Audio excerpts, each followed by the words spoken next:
মূল জায়গা হচ্ছে ফিলিস্তিন। শেষ জামানার সবচেয়ে ইম্পর্টেন্ট জায়গা হচ্ছে প্যালেস্টাইন। শেষ জামানার যত বড় বড় ঘটনাগুলো ঘটবে, ইমাম মাহাদির আগমন, মুসলিম বাহিনীর বিজয়, জেরুজালেম পুনরুদ্ধার, ইসলামিক খেলাফত প্রতিষ্ঠা, ঈসা আলাইহিস সালামের আগমন, সব ওই জায়গাকে কেন্দ্র করে।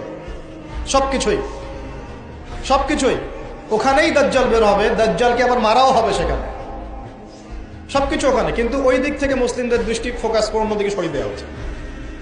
ফিলিস্তিনিদেরকে দেখলে গুলি মেরে দিতে বলা হয়েছে, দেখেছেন? দেখেন নাই? আমরা যে মসজিদটা দেখেছি আল আকসা, দেখেছেন? এই আকসাকে সরিয়ে দিয়ে সেখানে থার্ড টেম্পল নির্মাণ করার প্ল্যান হচ্ছে। মানে এই যে থার্ড টেম্পল তো বোঝেন না, হাইকেলে সুলাইমানি। মানে ওরা মনে করে যে তারা বানু ইসরাইল। একটু বোঝেন, ওরা মনে করে যে ওরা বানু ইসরাইল। আসলে ওরা বানু ইসরাইল নয়, ওরা হচ্ছে ইউরোপিয়ান জিউস। ওরা মনে করে যে ওদের একজন মাসিহ আসবে। কে আসবে?